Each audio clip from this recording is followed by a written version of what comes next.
On Thursday evening, it was announced that Donald Trump had accepted an invitation from Kim Jong-un to meet with him in North Korea.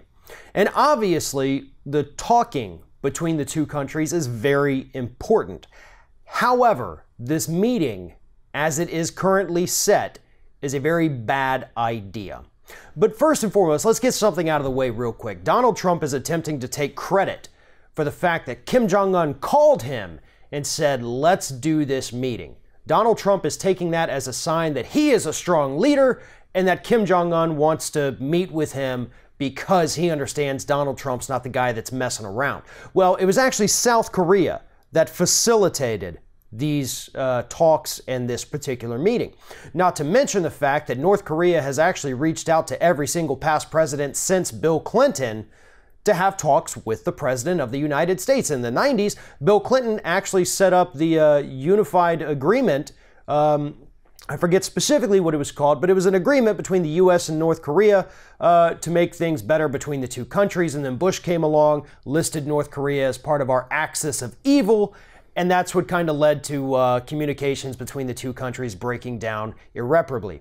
Nonetheless, Donald Trump has agreed to go to this meeting, and it is a very bad idea, not just because Donald Trump would be going to North Korea representing the United States and all of the potential dangers that would come along with it for him personally being in North Korea.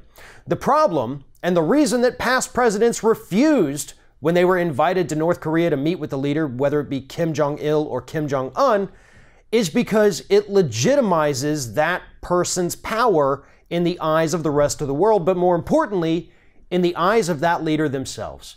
It puts them on the same playing field as the United States. Kim Jong-un is not inviting Donald Trump over to have some talks about negotiations about de-nuking, as Trump says. It's about to show off their power.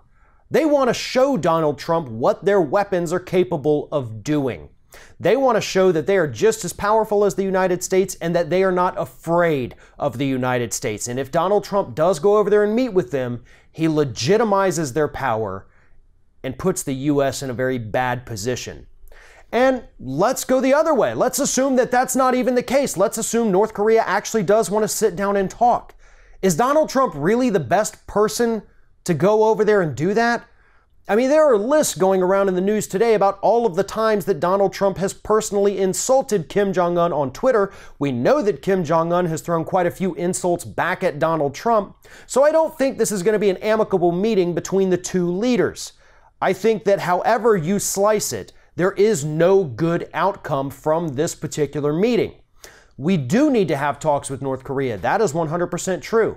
But we do not send the President of the United States, especially if it's Donald Trump, over there to do it. We could send Jared Kushner.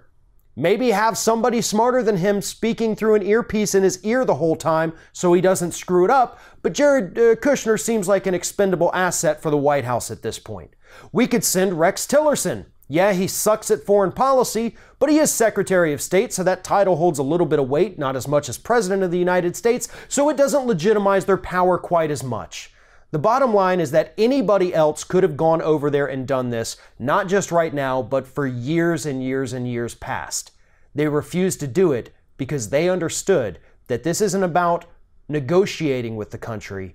This is about Kim Jong-un and previously Kim Jong-il showing that they are just as powerful as the United States. If you're thinking about subscribing to our channel, I strongly encourage you to do that. But if you're not thinking about subscribing, I would encourage you to start thinking about it, and then once you're thinking about it, actually go and do it. You can see the subscribe button right there on the screen, or if you're watching on a different platform, go to youtube.com/theringoffire.